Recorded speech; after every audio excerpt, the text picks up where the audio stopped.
요즘엔 아들이 전화를 받지 않습니다. 처음엔 바쁜 줄 알았지만 이젠 어떤 말로 시작해야 할지도 모르겠습니다. 사랑한다고 말했는데 그 사랑이 상처가 되었나 봅니다. 엄마는 다 너 잘 되라고 한 거야. 그 말이 얼마나 무거웠을까. 이제야 알겠습니다. 나는 아들을 미워한 게 아니라 멀어질까봐 그게 두려웠던 거예요. 이 이야기는 제가 40년 만에 깨달은 진짜 사랑의 기록입니다. 젊은 시절, 저는 늘 좋은 엄마가 되고 싶었습니다. 아들이 부족하다는 말은 듣기 싫었고, 누구보다 잘 키우고 싶었습니다. 그 마음이 사랑이라고 믿었습니다. 하지만 지금 생각하면 그건 사랑이 아니라 불안이었습니다. 내 아이가 뒤처질까봐, 남들보다 못 살까봐, 그게 두려워서 저는 더 세게, 더 조급하게 몰아붙였던 겁니다. 아들이 국민학교 3학년이던 해 학교에서 미술대회가 있었습니다. 퇴근하고 돌아왔을 때 아이는 웃으며 그림을 보여줬습니다. 파란 하늘 아래 빨간 지붕집, 그리고 엄마와 아빠, 아들이 나란히 서서 손을 잡고 있는 그림이었습니다. 순간 마음 한쪽이 따뜻해졌지만 입에서는 다른 말이 나왔습니다. 이게 뭐니? 색칠도 삐뚤빼뚤하고 다시 그려와. 1등 해야지. 아들은 잠시 저를 바라보더니 말없이 그림을 들고 방으로 들어갔습니다. 그날 밤, 방 안에서 스케치북 넘기는 소리가 들렸습니다. 다음 날 아침, 눈 밑이 시커먼 얼굴로 새 그림을 내밀던 아들의 모습이 아직도 생생합니다. 결국 상은 받지 못했습니다. 저는 실망했고 아이는 고개를 숙였습니다. 지금 생각하면 그 첫 번째 그림이 훨씬 더 행복해 보였습니다. 엄마, 아빠, 아들 셋이 환하게 웃고 있었거든요. 그림 속 웃음만큼 아이의 마음도 그랬을 텐데 그걸 제가 망가뜨렸습니다. 중학교에 들어가자 저희 간섭은 더 심해졌습니다. 그 애랑은 놀지 마. 공부 안 하는 애잖아. 학원 끝나면 바로 집으로 와. PC방 같은 데는 절대 안 돼. 저는 아이의 하루를 계획표로 채워 넣었습니다. 학교, 학원, 숙제, 모든 시간에 엄마의 허락이 필요했습니다. 그 무렵부터 아들은 저와의 대화를 피하기 시작했습니다. 학교에서 무슨 일이 있었는지, 친구들과는 무슨 이야기를 나누는지 더 이상 말해주지 않았습니다. 그때도 저는 몰랐습니다. 아이가 마음의 문을 하나씩 닫아가고 있다는 걸. 저는 그걸 사춘기니까 그렇지라며 넘겼습니다. 고등학생이 되자 우리의 갈등은 거의 전쟁 같았습니다. 매일 아침 6시에 깨우고 아침밥을 먹이면서 성적 이야기를 꺼냈습니다. 학교 끝나면 바로 학원, 학원 끝나면 문제집, 친구 전화가 오면 저는 끊었습니다. 공부할 시간도 없는데 무슨 전화를 받아? 아들은 방문을 쾅 닫고 들어가 밤늦게까지 불을 끄지 않았습니다. 가끔 크게 소리치며 싸우기도 했습니다. 엄마 왜 이래요? 제 인생이잖아요. 그럴 때마다 저는 되받아쳤습니다. 엄마는 다 너 잘 되라고 하는 거야. 나중에 크면 할 거야. 엄마 마음을. 그 말이 얼마나 무거웠는지, 그 표정이 얼마나 아팠는지, 그땐 정말 몰랐습니다. 대학 전공도 제 뜻대로 정했습니다. 아들은 음악을 하고 싶어 했습니다. 기타를 치며 노래를 만들던 아이였어요. 그때 저는 웃으며 말했습니다. 그런 걸로 어떻게 먹고 살아? 경영학과. 그게 안정적이야.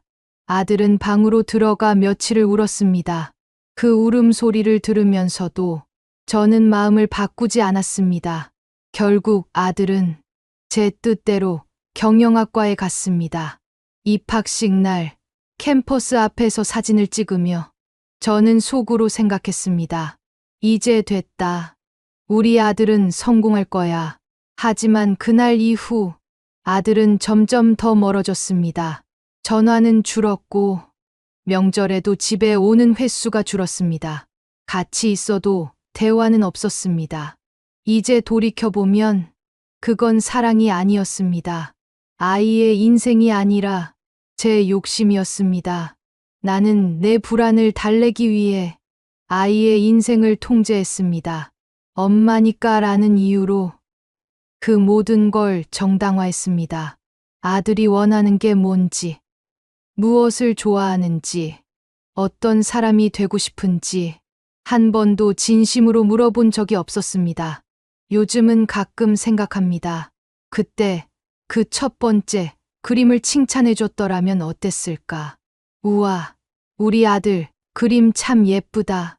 엄마는 이게 제일 좋은데 그 한마디만 해줬더라면 그때 음악 하고 싶다는 아들에게 한번 해봐. 엄마가 응원할게. 라고 말했다면 어땠을까? 지금 우리 사이는 조금은 달라졌을까요? 엄마는 다 너 잘 되라고 하는 거야. 그 말이 얼마나 무거웠을까? 뒤늦게 그 표정이 떠오릅니다. 방문을 닫던 아이의 뒷모습이, 말없이 고개를 숙이던 모습이 이제야 또렷하게 보입니다. 너무 늦게 깨달았습니다.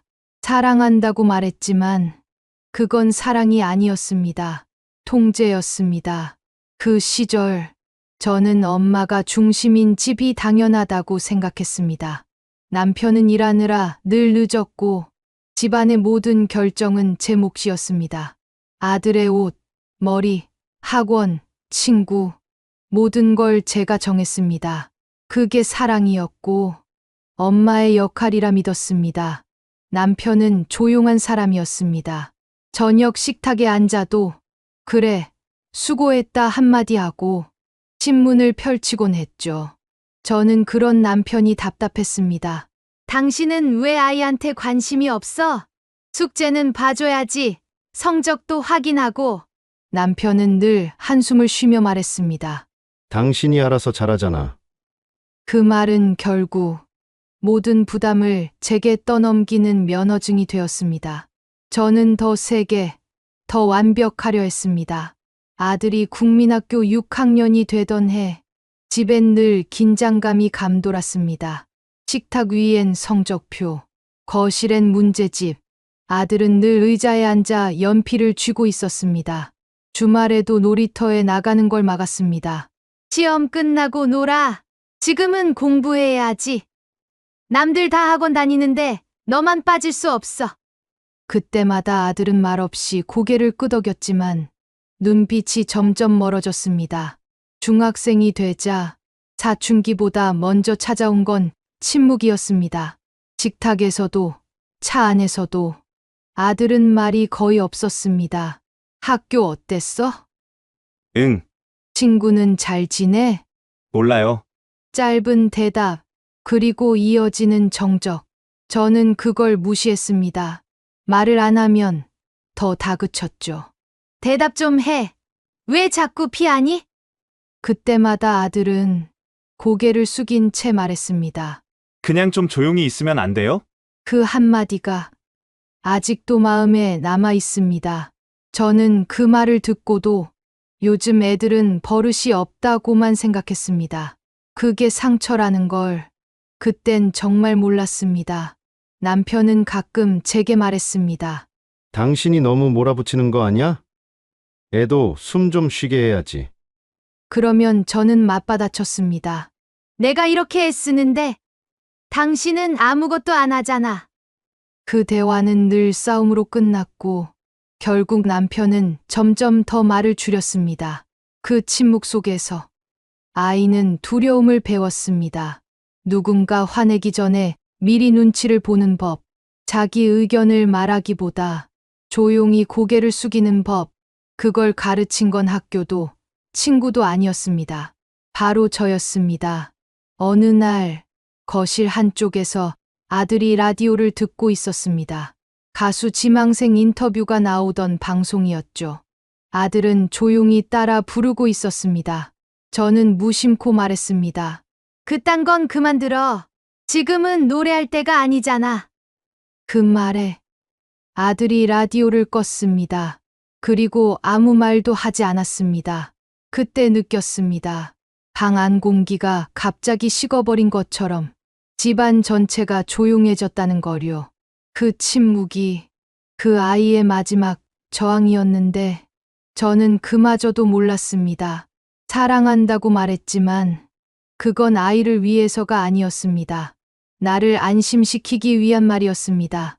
엄마가 시키는 대로 하면 돼. 엄마는 너 믿어. 그 말 속엔 내가 아니라 내 방식대로 하라는 뜻이 숨어 있었습니다. 지금 생각하면 나는 아이의 세상을 믿지 않았습니다. 내 기준 밖의 모든 걸 틀렸다고 단정했습니다. 그때 아들이 방 문을 닫던 소리가 아직도 귀에 남아 있습니다. 툭 하고 닫히던 그 소리. 그게 엄마, 그만해요라는 말이었는데 나는 끝까지 듣지 못했습니다. 사랑이 아니라 통제였습니다. 그 사실을 깨닫기까지 참 오래 걸렸습니다. 아들이 대학에 들어간 뒤에도 저는 여전히 아들을 아이로 대했습니다. 등록금은 내가 내니까, 학원비는 내가 보태니까, 아직은 엄마 도움이 필요하다고 생각했습니다. 그런데 그게 문제였습니다. 기숙사에 들어가기 전날 짐을 정리하던 아들이 말했죠. 엄마, 이건 제가 할게요. 하지만 저는 끝까지 손을 놓지 않았습니다. 그래도 엄마가 해줘야 내가 편하지. 그날 저녁, 아들이 몰래 친구들과 저녁을 먹으러 나갔습니다. 저는 괜히 서운했습니다. 그래서 전화를 걸었죠. 너 어디야? 밥은 먹었니? 질문이 끝도 없이 이어졌습니다. 아들은 짧게 대답했습니다. 엄마, 나중에 전화할게요. 그 말 뒤에 전화가 끊겼습니다. 그때 느꼈습니다. 아, 내가 또 너무 간섭했구나. 하지만 그 깨달음은 잠깐뿐이었습니다. 한 달 뒤 중간고사 기간이라며 연락이 없자 저는 또 전화를 걸었습니다. 공부하느라 힘들지? 밤에는 라면 먹지 마, 속 버려. 그 말이 나오는 순간 아들이 한숨을 쉬며 말했습니다. 엄마, 저 이제 20살이에요. 그 한마디가 낯설게 들렸습니다. 20살. 그래, 이젠 어른이지. 하지만 제 입에서는 또 이런 말이 나왔습니다. 그래도 엄마는 걱정돼서 그러는 거야. 걱정이라는 말은 늘 그랬습니다. 내가 통제할 때마다 그걸 감싸주는 변명 같은 단어였죠. 아들은 점점 더 집에 오지 않았습니다. 명절에도 잠깐 들렀다가 식사 중에도 휴대폰을 보며 조용히 앉아 있었습니다. 그 침묵이 서운해서 저는 또 잔소리를 늘어놨습니다. 휴대폰 좀 내려놔. 가족끼리 밥 먹는데 무례하잖아. 그때 아들이 고개를 들더니 차분하게 말했습니다. 제가 아직도 어린애인 줄 아세요? 이제 그만 좀 하세요. 순간 심장이 덜컥 내려앉는 기분이었습니다. 목이 뜨거워지고 무슨 말을 해야 할지 몰랐습니다. 그저 허공만 바라봤습니다. 아들은 자리에서 일어나 식탁 위에 놓인 그릇을 치우고 방으로 들어갔습니다. 문 닫히는 소리가 유난히 크게 들렸습니다. 그날 밤, 방 안에서 혼자 앉아 생각했습니다.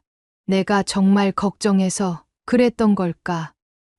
아니면 내가 없으면 아이가 흔들릴까봐 내 불안 때문에 그랬던 걸까? 언제부터였을까?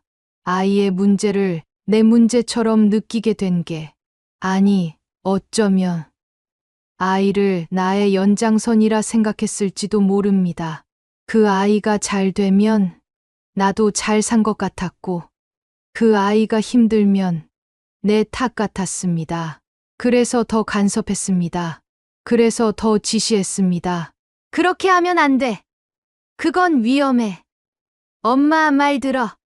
그 말들이 다 사랑이라 믿었는데 이제 와 생각하니 그건 아이의 인생을 관리하려는 욕심이었습니다.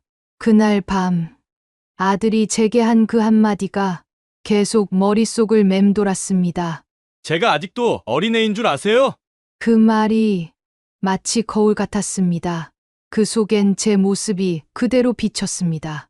아이의 성장보다 내 불안을 먼저 본 엄마, 사랑보다 통제를 앞세운 엄마, 그게 바로 저였습니다. 그날 이후로 아들과의 통화는 더 줄었고 문자도 거의 오지 않았습니다. 휴대폰이 울리지 않는 밤, 저는 조용히 앉아 있었습니다. 그리고 비로소 깨달았습니다. 아이는 자랐는데 나는 아직 그대로였다는 걸. 아이는 어른이 되었는데 나는 여전히 엄마라는 이름에 숨어 모든 걸 쥐고 있으려 했다는 걸. 그날 이후로 걱정돼서라는 말을 입 밖으로 꺼내지 않게 되었습니다. 이젠 압니다. 그건 사랑이 아니라 내 두려움을 감추기 위한 말이었다는 걸. 아들이 여자친구를 처음 데려왔을 때 저는 예쁘고 단정한 아이라고 생각했습니다. 조용히 웃으며 인사하던 모습이 참 싹싹했죠. 하지만 결혼 이야기가 나왔을 때 제 마음은 복잡했습니다. 아직 너무 어린데 벌써 결혼이라니 기쁨보다 서운함이 앞섰습니다. 상견례 자리에서 며느리 될 아이가 고개를 숙이며 말했습니다. 잘 부탁드립니다, 어머니. 저는 웃었지만 속으론 이렇게 생각했습니다. 이제 저 아이가 우리 아들을 데려가겠구나. 결혼식 날 하얀 드레스를 입은 며느리를 바라보며 저는 박수를 치면서도 눈물이 났습니다. 아들을 떠나보내는 기분이었죠. 식이 끝나고 돌아오는 차 안에서 남편은 말했습니다. 이제 다 컸네. 든든하지? 저는 대답하지 않았습니다. 대답 대신 창밖만 바라봤습니다. 그날 밤 아들의 방문을 열어봤습니다. 책상 위엔 고등학교 때 쓰던 공책, 음악 잡지 한 권, 그리고 기타 한 대가 놓여 있었습니다. 그 방은 아직 제 마음속에서 우리 아들의 공간이었는데 이젠 며느리와 함께 사는 그 집이 그 자리를 대신하게 된 겁니다. 결혼 후 몇 달 동안은 자주 전화를 걸었습니다. 밥은 잘 먹니? 몸은 괜찮아? 며느리 반찬은 좀 하니? 하지만 통화는 점점 짧아졌습니다. 어느 날은 며느리가 전화를 받았습니다. 어머니, 아들이 잠깐 나갔어요. 그래? 언제 들어오니? 금방이요. 제가 전해드릴게요. 그렇게 전화를 끊고 나면 괜히 마음이 허전했습니다. 며느리가 전화를 받은 것조차 나를 밀어내는 일처럼 느껴졌습니다. 명절이 다가오자 저는 며느리에게 전화를 걸었습니다. 추석 때는 우리 집 오는 거지? 그 아이는 조심스럽게 말했습니다. 어머니, 이번엔 친정 먼저 다녀오고요. 그 다음 날 찾아뵐게요. 그 순간 가슴이 쿵 내려앉았습니다. 입으로는 그래, 알았다. 했지만 속에서는 불이 치밀었습니다. 요즘 애들은 예의가 없어. 그때부터 저는 며느리의 모든 것이 마음에 들지 않았습니다. 목소리 톤, 말투, 인사하는 모습까지 모두 불편하게 느껴졌습니다. 아들이 집에 오면 저는 꼭 이런 말을 꺼냈습니다. 그 여자가 너한테는 잘하냐? 집안일은 제대로 하니? 아들은 대답 대신 조용히 밥만 먹었습니다. 그 침묵이 오히려 저를 더 자극했습니다. 엄마가 너 걱정돼서 하는 말이야. 그 말에 아들은 젓가락을 내려놓았습니다. 엄마, 이제 그런 말 좀 하지 마요. 그때도 저는 아들이 변했다고 생각했습니다. 결혼하더니 애가 달라졌네. 며느리가 사이를 틀어놨구나. 그렇게 제 마음을 합리화했습니다. 시간이 흘러 전화는 줄고 명절 인사도 문자로 바뀌었습니다. 어느 해 설날 아들은 단 한 줄의 문자를 보냈습니다. 어머니, 새해 복 많이 받으세요. 그 문장을 몇 번이고 다시 읽었습니다. 복 많이 받으세요. 그 평범한 말이 그렇게 멀게 느껴질 줄은 몰랐습니다. 그해 봄, 친한 이웃 아주머니가 말했습니다. 며느리 임신했다며? 저번에 지나가다가 둘봤어. 손주 생겼다던데 축하해요. 순간 머리가 하얘졌습니다. 나는 아무 소식도 듣지 못했는데 집에 돌아와 휴대폰을 붙잡고 한참을 망설였습니다. 결국 전화를 걸었습니다. 아들, 임신했다며? 왜 말 안 했어? 아들은 잠시 침묵하더니 조용히 말했습니다. 엄마 요즘 연락하면 다 잔소리부터 하잖아요. 그 말에 아무 대답도 못했습니다. 전화기 너머로 들리던 며느리의 웃음소리가 그날따라 그렇게 멀게 느껴졌습니다. 그제야 알았습니다. 나는 며느리를 미워한 게 아니라 내 아들을 잃어버릴까봐 두려웠던 겁니다.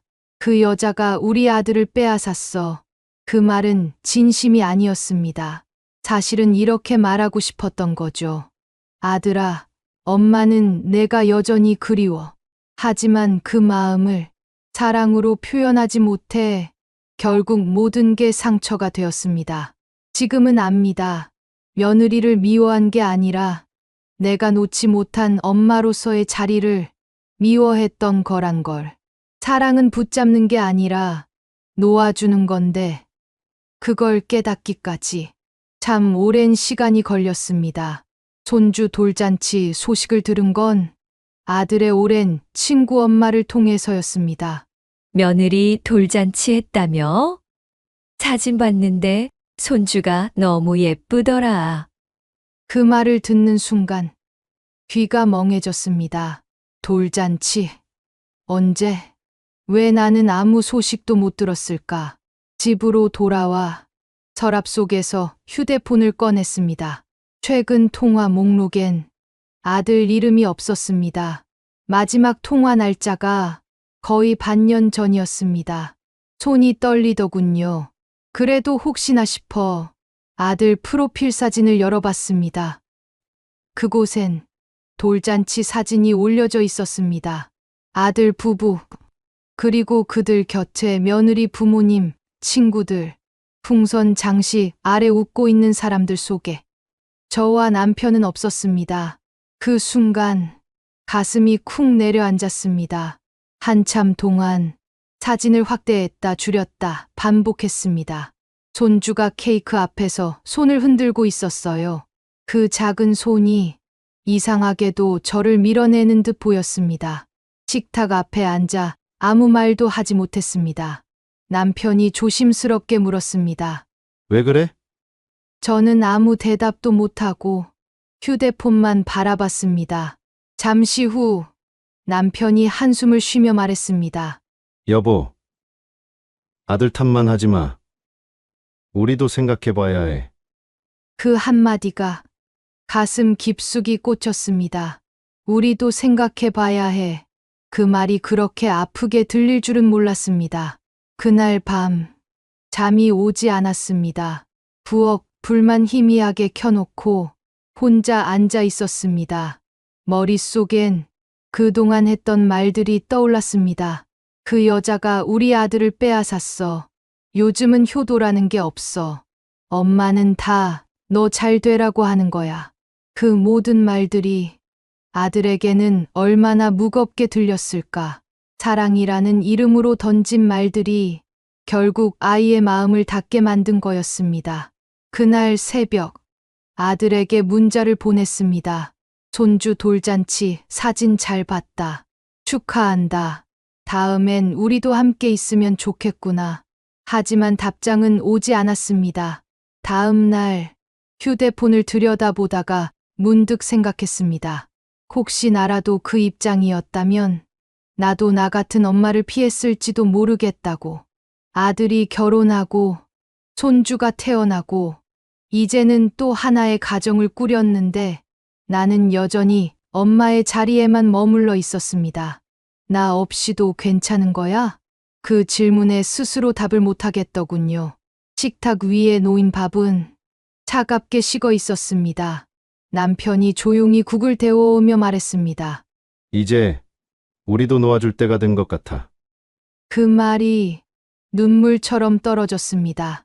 그날 이후 저는 집안 곳곳을 정리했습니다. 아들 방에 남아있던 교복, 아이가 어릴 때 쓰던 컵, 그리고 벽에 걸린 가족 사진, 모두 먼지를 털어내며 조용히 닦았습니다. 유리 너머로 보이는 웃는 얼굴들 속에서 그때의 아들이 제게 말하는 듯 했습니다. 엄마, 이제 괜찮아요. 그 말을 들은 듯 가슴이 뭉클해졌습니다. 손주 돌잔치 날, 그 자리에 없었지만 그날을 잊지 못할 것 같습니다. 이제는 압니다.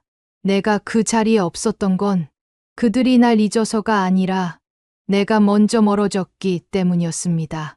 그리고 그 깨달음이 참 늦게 찾아왔습니다. 사랑한다는 말은 때로 침묵보다 더 무거울 때가 있습니다. 그걸 이제야 배웁니다. 그날 이후 나는 하루 종일 멍하니 앉아 있었습니다. 휴대폰도 켜지 않았고 TV 소리도 듣기 싫었습니다. 부엌 창가로 햇살이 비치는데 그 빛 속에서 먼지가 천천히 떠다녔습니다. 그걸 한참 동안 바라보다가 문득 거울에 비친 내 얼굴을 봤습니다. 피곤하고 굳어있는 얼굴, 늘 지적하던 표정이었습니다.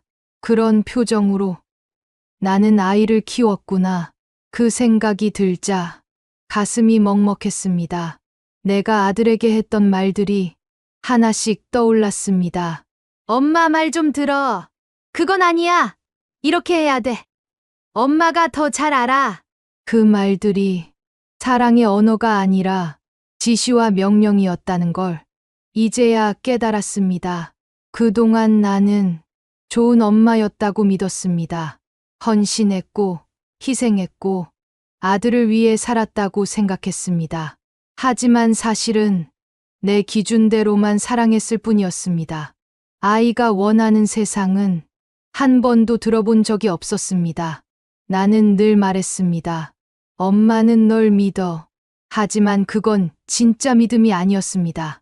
엄마가 정한 길을 따라오면 믿겠다는 말이었죠.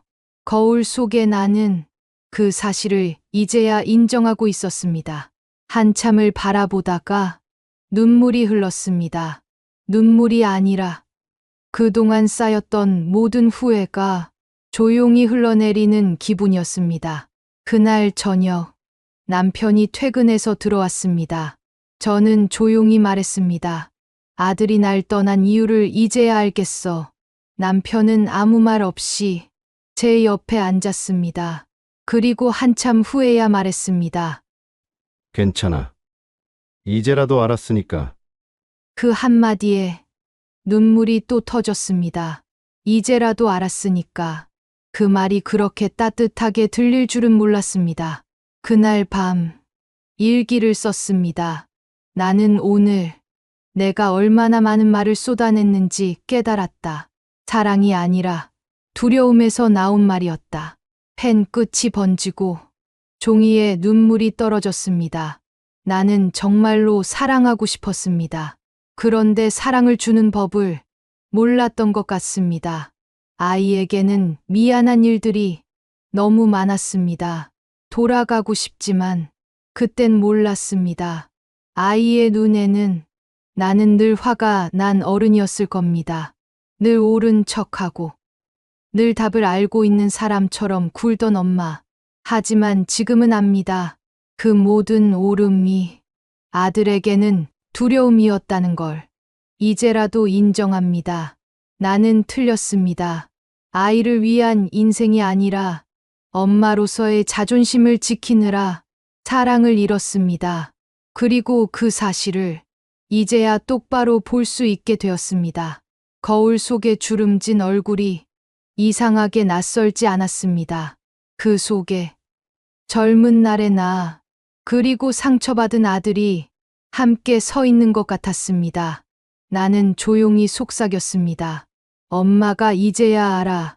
너를 사랑했지만 그 방법이 틀렸다는 걸. 그제서야 거울 속의 표정이 조금은 부드러워졌습니다. 내가 바뀌어야 세상이 조금 달라질지도 모른다는 생각이 그날 처음으로 들었습니다. 그날 이후 나는 매일 아들의 번호를 눌렀다, 지웠다를 반복했습니다. 통화 버튼을 누르기 전마다 가슴이 쿵쾅거렸습니다. 혹시 또 내가 상처 주는 말을 하진 않을까?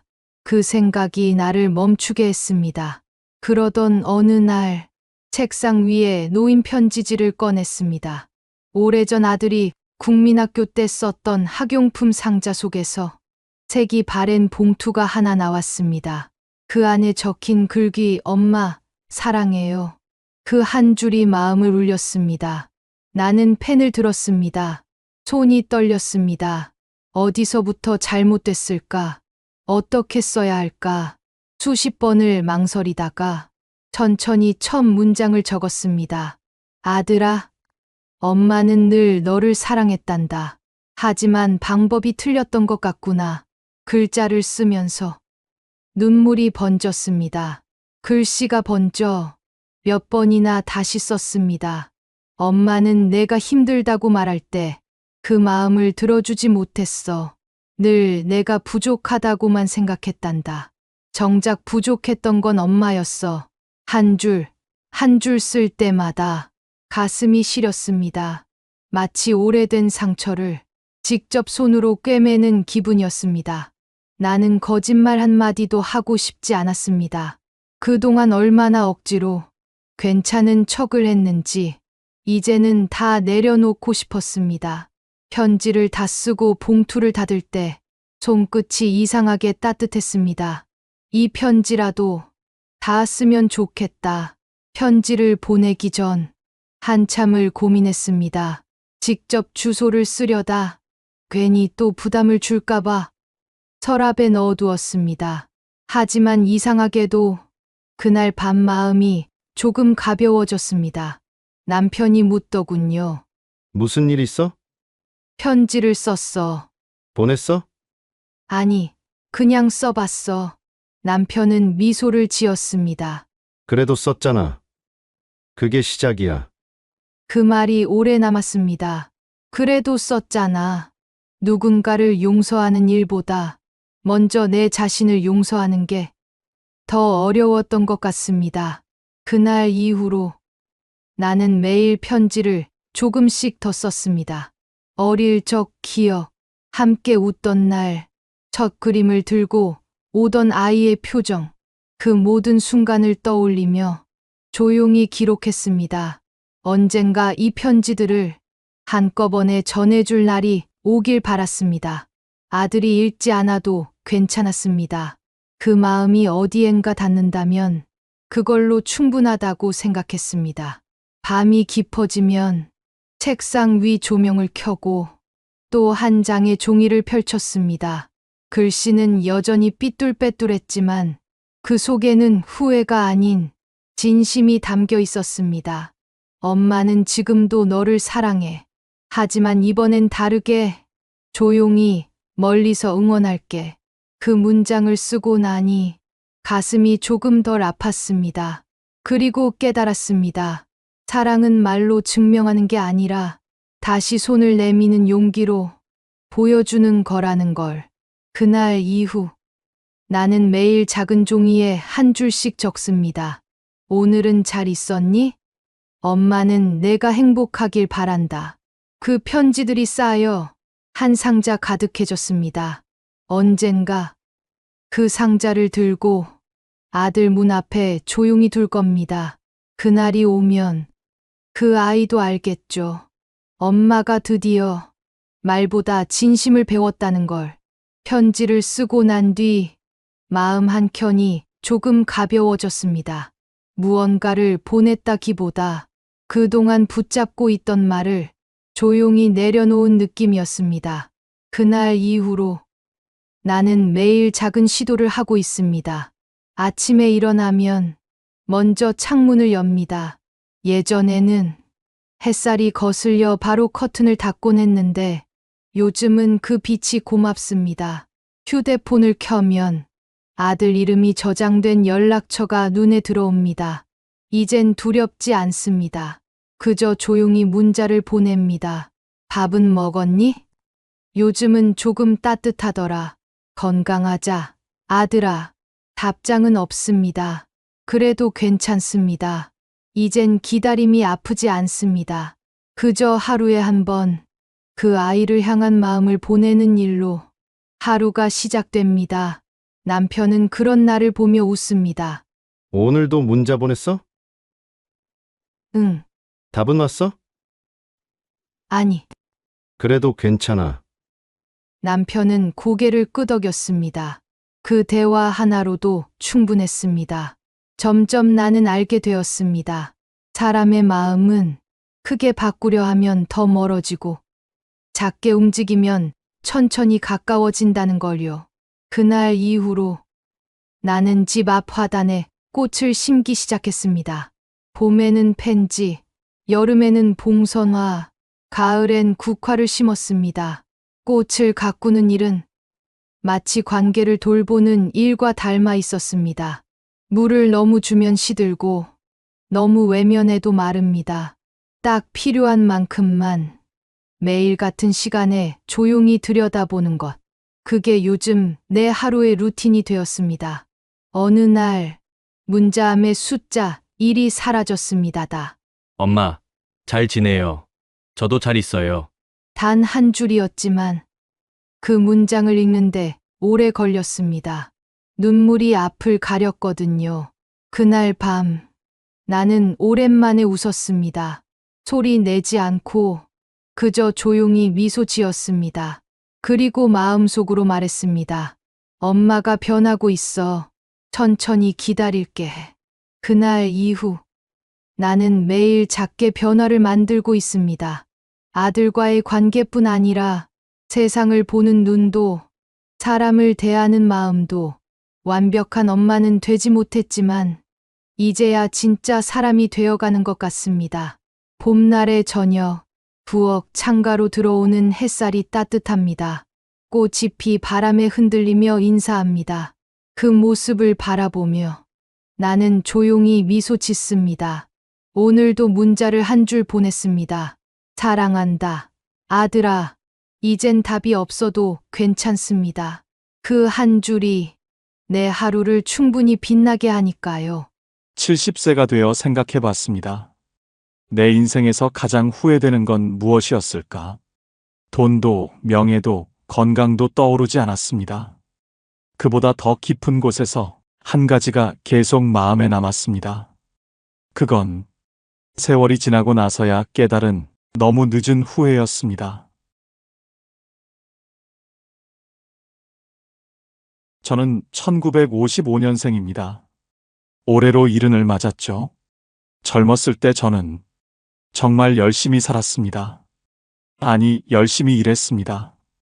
1980년 25에 결혼했습니다. 그 다음에 첫 아이가 태어났고요. 그때만 해도 이 나라는 정말 가난했습니다. 가족을 먹여 살려야 한다. 그게 가장의 첫 번째 의무였죠.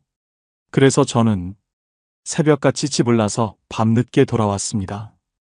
회사에서 일 끝나면 또 회식이 있었고 주말에도 상사나 거래처와 술자리가 있었습니다.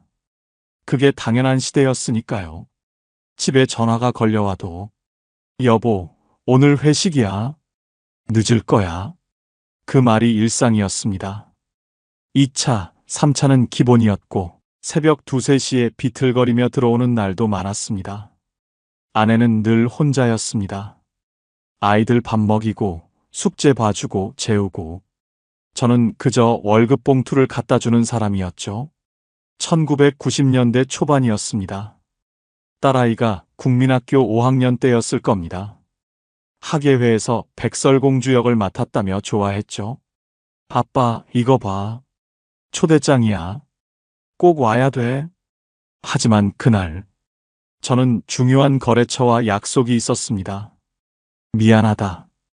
아빠가 다음엔 꼭 갈게. 딸아이의 눈에서 빛이 사라지는 게 보였습니다. 하지만 저는 그냥 출근해버렸습니다. 일이 더 중요했으니까요.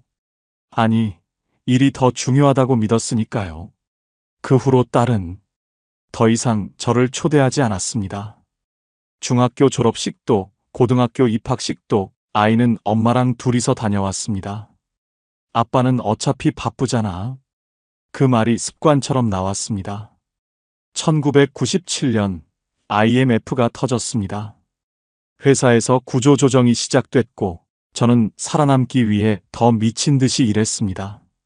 술자리는 더 잦아졌고 집에 있는 시간은 더 줄어들었습니다.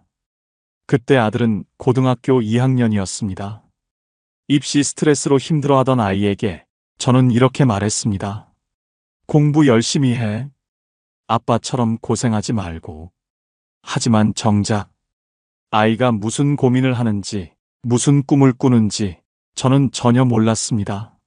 물어본 적도 없었으니까요. 2003년이었나요?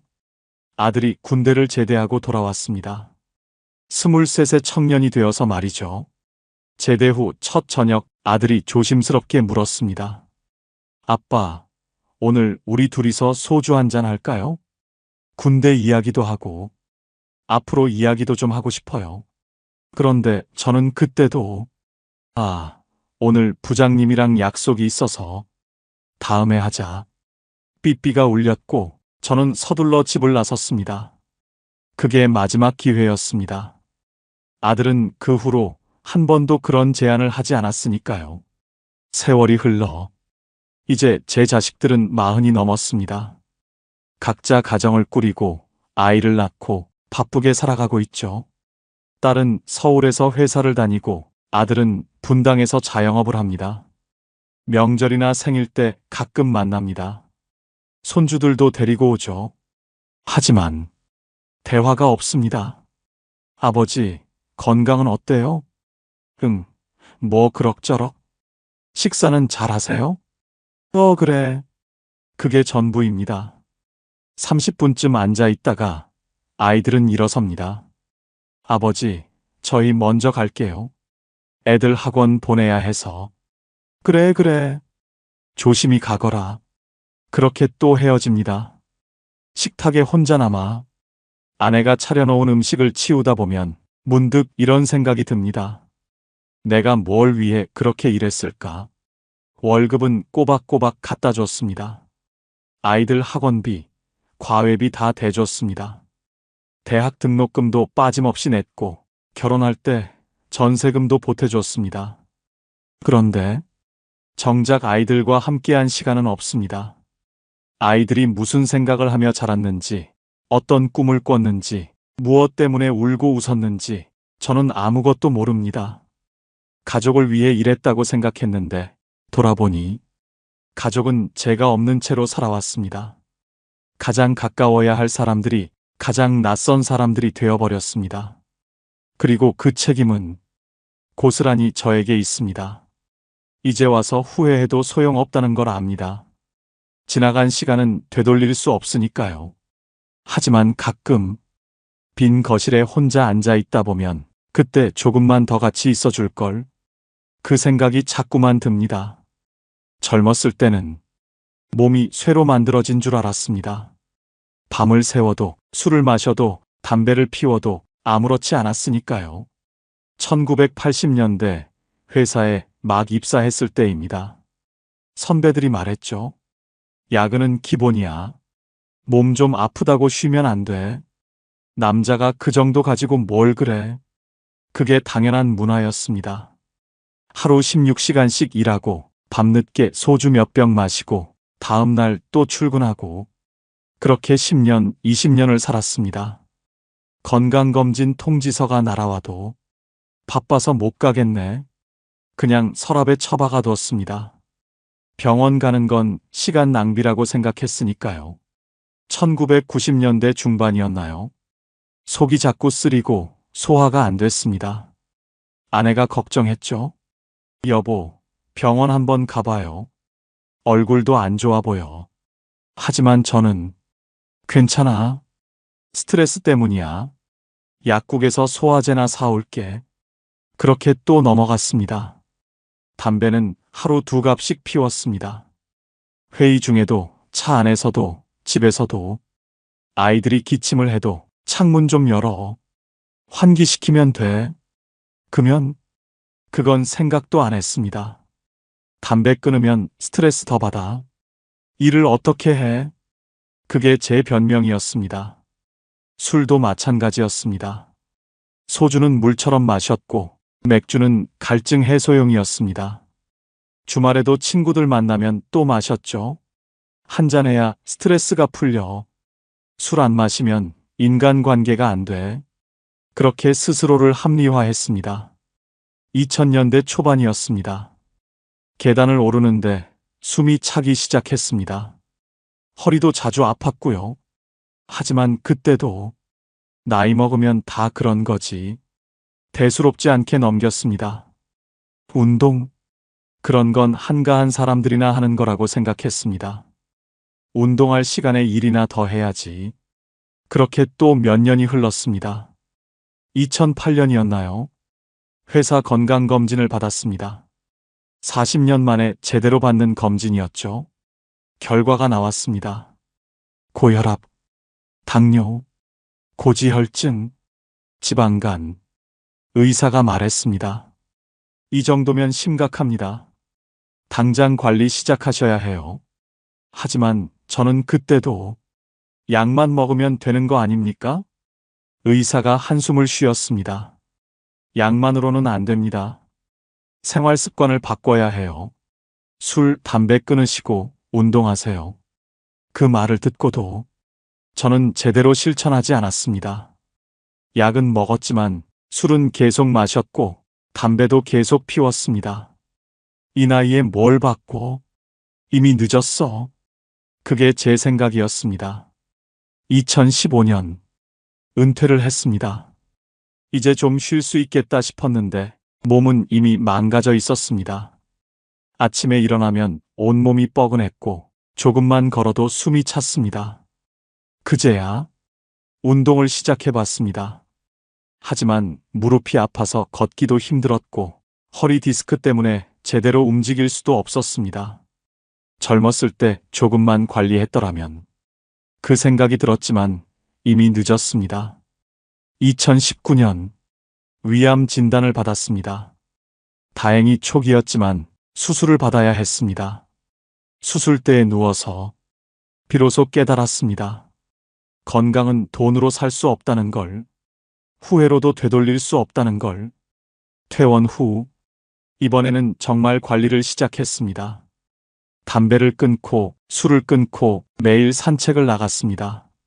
하지만 몸은 이미 되돌릴 수 없는 상태였습니다. 혈압약, 당뇨약, 소화제, 진통제 등등. 지금은 약을 12알이나 먹습니다. 약통을 열 때마다 후회가 밀려옵니다. 내가 젊었을 때 좀 더 신경 썼더라면. 친구들을 만나도 마찬가지입니다. 건강 이야기만 나옵니다. 너는 어디가 안 좋아? 나는 무릎이 안 좋아서. 나는 당뇨 때문에 힘들어. 그게 이른의 대화입니다. 젊었을 때는 그깟 운동, 내일 해도 되지. 그깟 병원, 다음 달 가면 되지. 그렇게 미뤘던 날들이 병이 되어 돌아왔습니다. 이제는 하고 싶은 게 있어도 할 수 없습니다. 여행을 가고 싶어도 몸이 따라주지 않고 손주들과 놀아주고 싶어도 금방 지칩니다. 젊을 때는 바쁘다는 이유로, 지금은 아프다는 이유로 아무것도 하지 못하는 날들이 계속됩니다. 건강은 잃고 나서야 그 가치를 알게 됩니다. 그리고 그때는 이미 너무 늦습니다. 저는 착하게 살았습니다. 아니, 착하게 살려고 노력했습니다. 어머니가 늘 말씀하셨죠. 사람은 정직하게 살아야 한다. 남한테 피해주지 말고 베풀며 살아라. 그 말을 가슴에 새기고 살았습니다. 회사에서도 그랬습니다. 누가 일을 떠넘기면 받아줬고 야근이 필요하면 제가 먼저 나섰습니다. 괜찮습니다. 제가 할게요. 그 말이 습관이었습니다. 동료들이 좋아했죠. 김 대리는 정말 착해. 김 과장 있으면 든든해. 그 말에 뿌듯함을 느꼈습니다. 1990년대 초반이었습니다. 같은 팀에 후배가 하나 들어왔습니다. 박 대리라고. 저보다 5살 어렸죠. 일을 잘 몰라서 힘들어 하길래 제가 하나하나 가르쳐 줬습니다. 밤늦게까지 남아서 도와줬죠. 형님, 정말 감사합니다. 형님 덕분에 살았어요. 그렇게 몇 년을 도왔습니다. 1997년 IMF가 터졌습니다. 회사에서 구조조정이 시작됐고 과장급 중 한 명을 내보내야 했습니다. 저와 박 대리 둘 중 하나였죠. 그때 부장님이 물었습니다. 이번 프로젝트 누가 주도했나? 박 대리가 대답했습니다. 제가 했습니다. 제가 밤새워 만든 기획안이었는데 박 대리는 그저 보조만 했을 뿐인데 그렇게 말했습니다. 부장님 앞에서 저는 아무 말도 하지 못했습니다. 그냥 믿을 수 없었으니까요. 결국 저는 회사를 나왔습니다. 42의 나이에 말이죠. 그 후로 박 대리는 빠르게 승진했다고 들었습니다. 제 자리에서 말이죠. 2000년대 초반이었습니다. 학창시절 친구를 다시 만났습니다. 30년 만이었죠. 야, 얼마만이야. 정말 반갑다. 그렇게 다시 가까워졌습니다. 어느 날 그 친구가 말했습니다. 있잖아. 내가 사업을 하나 시작하려는데 보증을 좀 서줄 수 있어? 은행에서 대출 받으려면 보증인이 필요하대. 금방 갚을 거야. 걱정 마. 저는 고민했습니다. 보증은 함부로 서는 게 아니라는 걸 알았으니까요. 하지만 친구가 말했습니다. 우리 사이에 그런 거 따져? 30년 친구잖아. 그 말에 서류에 도장을 찍었습니다. 6개월 후 그 친구는 연락이 끊겼습니다. 전화를 해도 받지 않고 집에 찾아가도 이사를 갔더군요. 그러던 어느 날 은행에서 연락이 왔습니다. 보증인이시죠? 대출금을 갚으셔야 합니다. 5천만 원. 제게는 큰 돈이었습니다. 결국 집을 담보로 대출을 받아서 갚았습니다. 그 친구는 지금까지도 연락이 없습니다. 회사를 다시 구한 후에도 마찬가지였습니다. 중소기업이었지만 열심히 일했습니다. 사장님이 좋은 분이었거든요. 김 부장, 우리 회사 잘 부탁하네. 저는 최선을 다했습니다. 월급이 밀려도 참았고 야근 수당이 없어도 불평하지 않았습니다.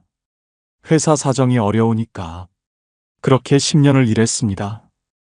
2015년 정년퇴직을 앞두고 있을 때였습니다. 사장님이 불렀습니다. 김 부장 미안한데 퇴직금이 좀 늦어질 것 같네. 회사 사정이 안 좋아서 조금만 기다려줘. 저는 기다렸습니다. 6개월, 1년, 2년. 결국 한 푼도 받지 못했습니다. 회사는 부도가 났고 사장님은 잠적했습니다. 그때 깨달았습니다. 착하게만 산다고 해서 좋은 일만 생기는 건 아니라는 걸. 배려한다고 해서 상대방도 배려해주는 건 아니라는 걸. 믿는다고 해서 배신당하지 않는 건 아니라는 걸. 이제는 압니다. 모든 사람을 믿을 필요는 없다는 걸. 진심은 선택적으로 보여줘야 한다는 걸. 하지만 그걸 깨닫기까지 너무 많은 걸 잃었습니다. 돈도 잃었고, 시간도 잃었고, 사람에 대한 믿음도 잃었습니다. 지금도 가끔 누군가 친절하게 다가오면 먼저 의심하게 됩니다. 이 사람은 뭘 원하는 걸까? 그게 슬픕니다.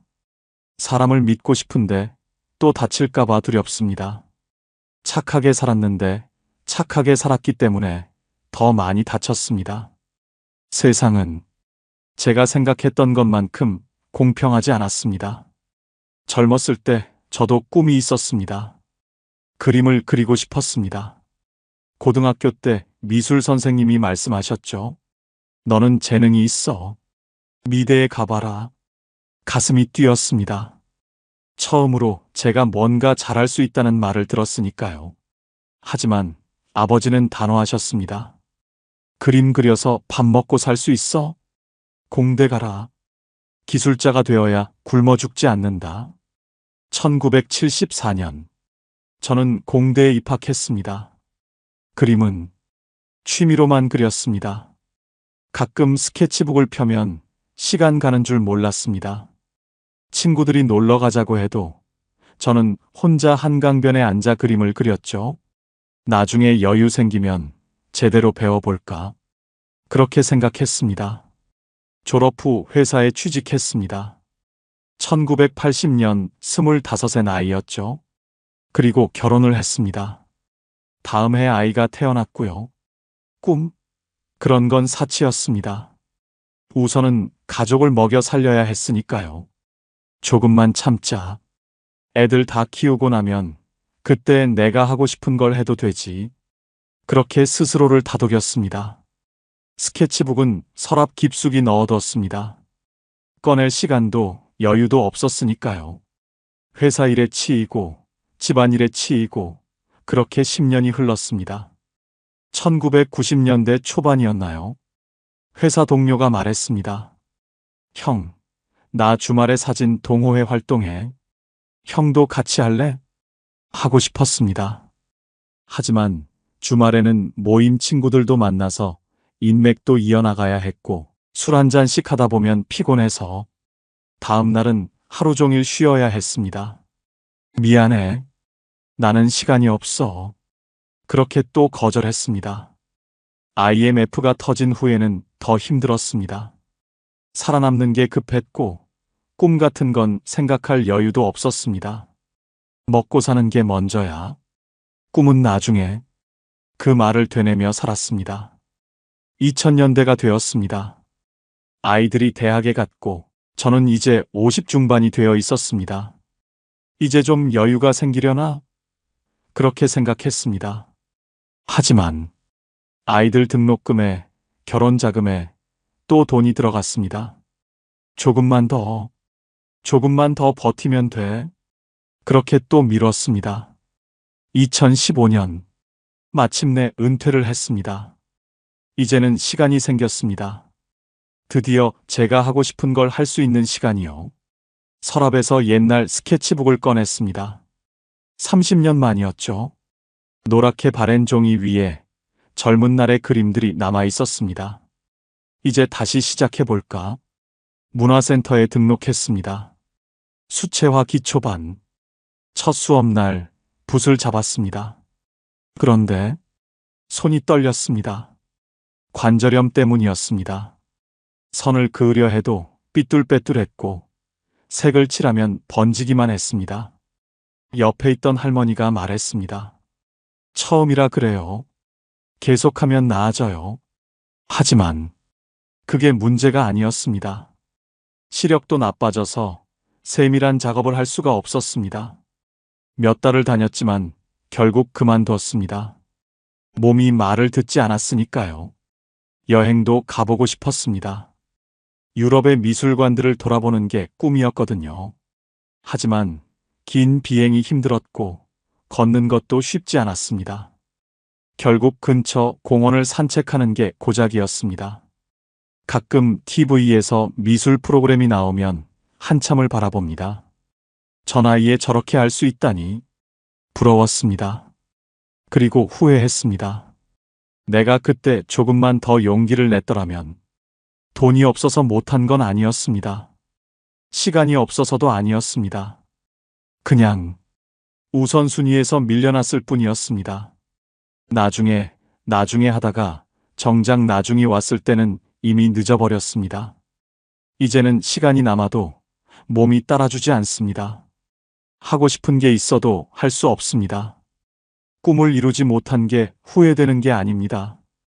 꿈을 시도조차 하지 않은 게 후회됩니다. 가족을 위해서라고 생각했지만 돌이켜보면 그건 핑계였습니다. 진짜 이유는 두려웠던 겁니다. 실패할까봐, 주변 사람들이 뭐라고 할까봐, 안정을 잃을까봐. 그래서 안전한 길만 걸었습니다. 하고 싶은 일보다 해야 하는 일만 했습니다. 지금 와서 깨달았습니다. 제가 미룬 건 일이 아니었습니다. 꿈이 아니었습니다. 제 삶이었습니다. 남들이 원하는 삶을 살았지, 제가 원하는 삶은 살지 못했습니다. 가끔 생각합니다. 만약 그때 용기를 냈더라면 지금 어떻게 됐을까? 성공했을까요? 실패했을까요? 그건 모르겠습니다. 하지만 적어도 후회는 하지 않았을 것 같습니다. 시도라도 해봤으니까요. 지금 제 손에 남은 건 30년 전 그림 몇 장뿐입니다. 그리고 가슴 속에 남은 그때 조금만 더 용기 냈더라면 하는 후회뿐입니다. 평생을 일했습니다. 35년간 회사를 다녔고 2015년 은퇴했습니다. 통장을 확인했습니다. 퇴직금과 연금, 저축한 돈이 있었습니다. 이제 좀 살만하네. 그렇게 생각했습니다. 하지만 이상하게 마음이 비어 있었습니다. 뭔가 허전했습니다. 돈은 있는데 채워지지 않는 공허함. 처음엔 그게 뭔지 몰랐습니다. 은퇴 후 첫 평일 아침이었습니다. 알람이 울리지 않았습니다. 일어날 필요가 없었으니까요. 아침 9시에 눈을 떴습니다. 집은 조용했습니다. 오늘은 뭘 하지? 막막했습니다. TV를 켰습니다. 재미없었습니다. 껐습니다. 신문을 봤습니다. 별로 읽을 게 없었습니다. 시계를 봤습니다. 아직 10시였습니다. 하루가 너무 길었습니다. 친구들에게 전화를 했습니다. 이번 주말에 한잔 할까? 그래, 좋지. 친구들은 나왔습니다. 소주를 마시며 이런저런 이야기를 나눴습니다. 회사 이야기, 정치 이야기, 건강 이야기. 하지만 뭔가 허전했습니다. 우리는 평생 술자리에서만 만났습니다. 주말마다 술을 마셨습니다. 그런데 정작 서로에 대해 아는 게 없었습니다. 이 친구가 무슨 꿈을 가졌는지, 무엇을 좋아하는지, 어떤 고민이 있는지, 그런 이야기는 한 번도 나눠본 적이 없었습니다. 그냥 술 마시는 친구들이었을 뿐입니다. 집에 돌아와서 생각했습니다. 이제 술만 마실 순 없는데, 그럼 뭘 하지? 취미가 없었습니다. 평생을 일만 했고, 주말엔 술만 마셨으니까요. 등산? 해본 적 없습니다. 낚시? 관심 없었습니다. 운동? 몸이 안 따라줬습니다. 독서? 집중이 안 됐습니다. 아무것도 할 줄 아는 게 없었습니다. 아내에게 물었습니다. 우리 어디 갈까? 아내가 말했습니다. 여보, 나는 오늘 모임 있어요. 수요일마다 친구들 만나잖아요. 아, 그랬지. 까먹고 있었습니다. 아내는 아내대로 바쁜 삶을 살고 있었습니다. 요가도 다니고, 친구들도 만나고, 봉사활동도 하고, 저만 혼자였습니다. 문득 깨달았습니다.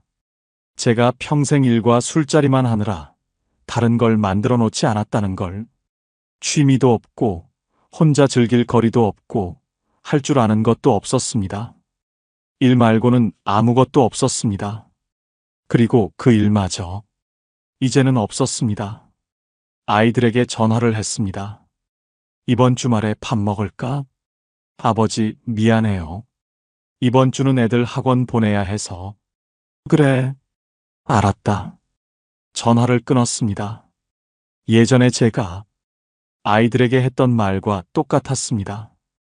아빠, 지금 바빠. 나중에. 그렇게 미뤘던 그 시간들이 이제는 제게 그대로 돌아온 겁니다. 은행 앱을 열어봤습니다.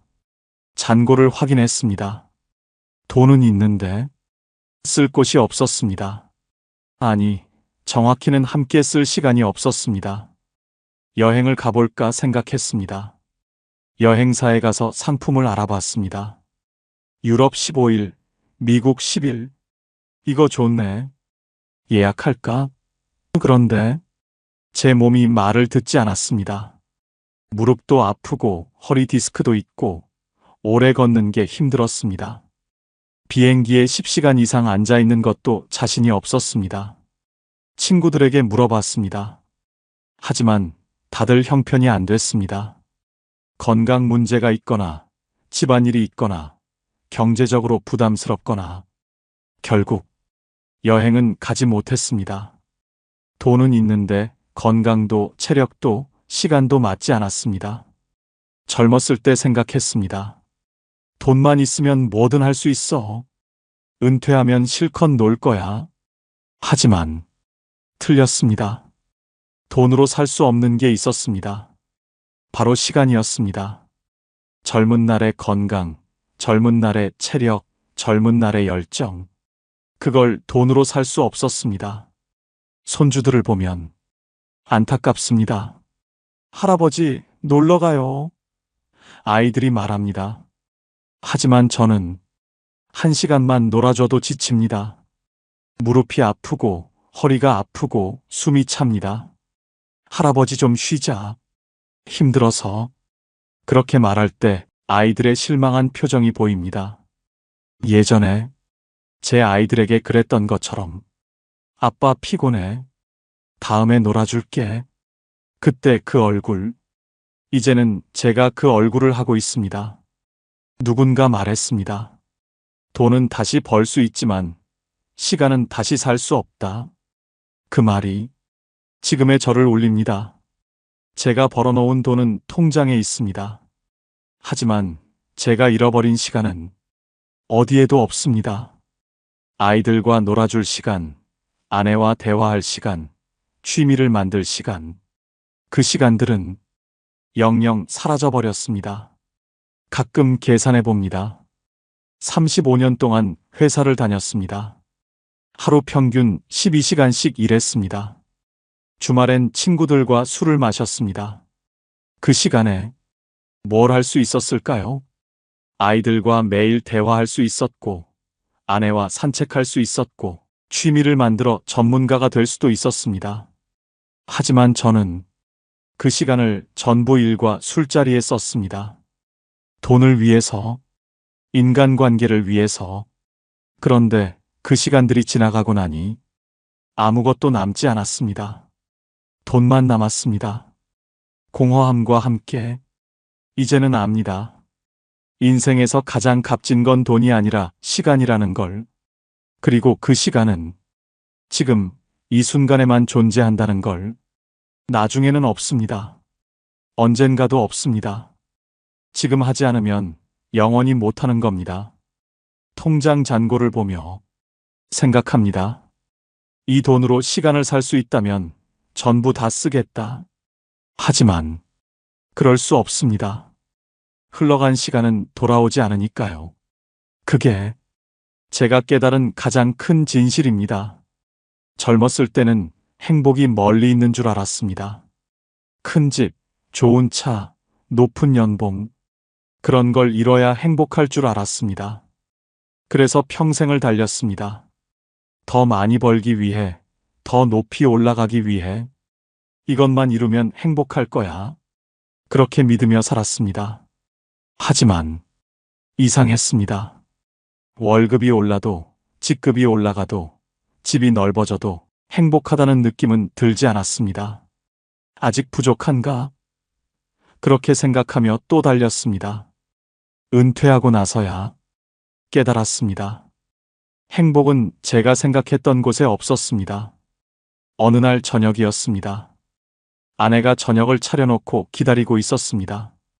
된장찌개, 김치, 계란말이. 평범한 반찬들이었습니다. 별거 없네. 뭐 먹고 싶은 거 있어?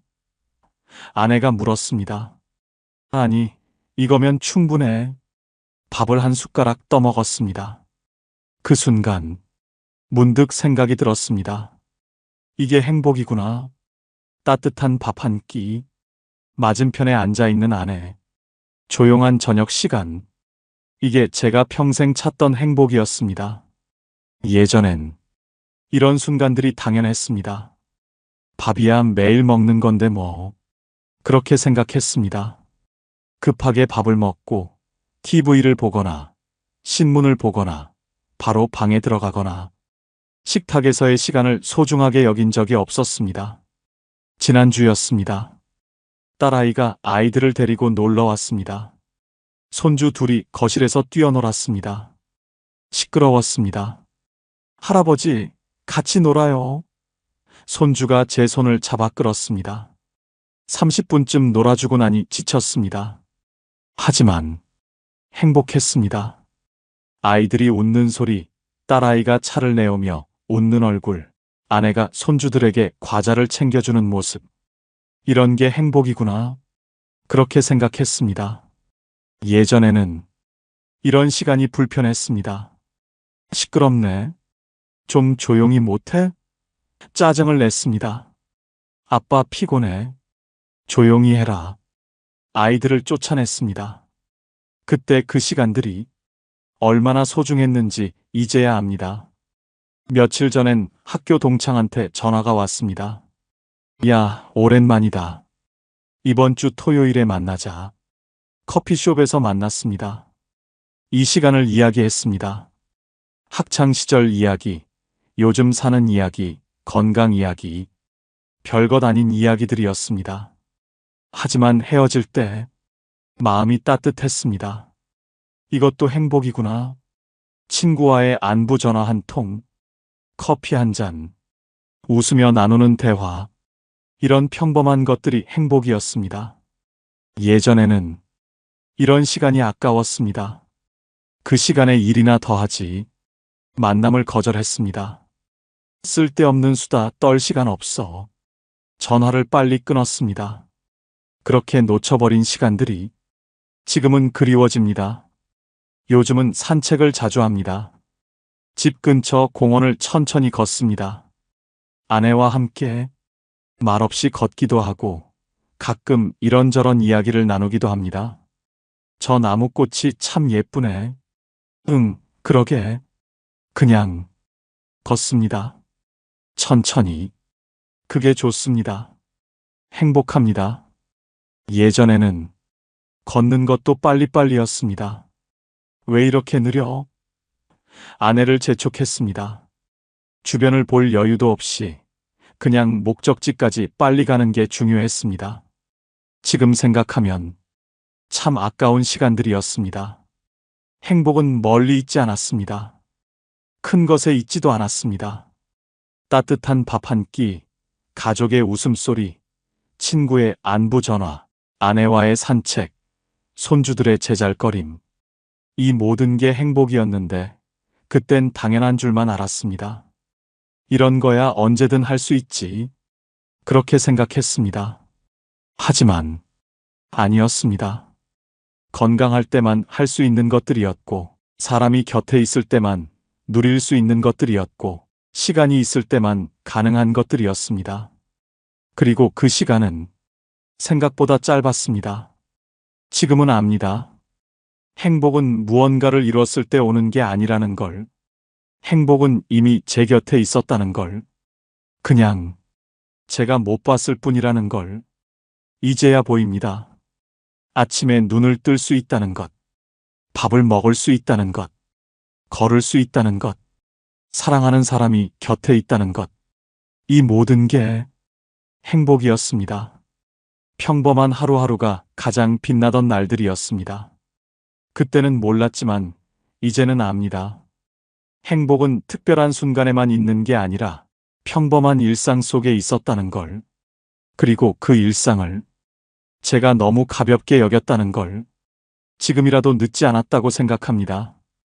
오늘의 밥 한 끼를 감사히 여기고, 오늘의 산책을 즐기고, 오늘 만나는 사람에게 웃어주고, 그렇게 남은 시간을 살려고 합니다. 하지만 가끔 생각합니다. 진작 깨달았더라면 좋았을 텐데, 그랬더라면 더 많은 행복을 누릴 수 있었을 텐데, 70살이 되어 돌아보니 후회가 참 많았습니다. 가족에게 미안하고, 건강을 가볍게 본 것도 후회되고, 사람을 너무 믿었던 것도, 꿈을 미룬 것도, 말하지 못한 것도 모두 아쉽습니다. 인생은 짧지만 후회는 길다고 하더군요. 정말 그렇습니다. 지나간 시간은 돌아오지 않고 했던 선택은 되돌릴 수 없습니다. 하지만 한 가지 깨달은 게 있습니다. 아직 늦지 않았다는 것입니다.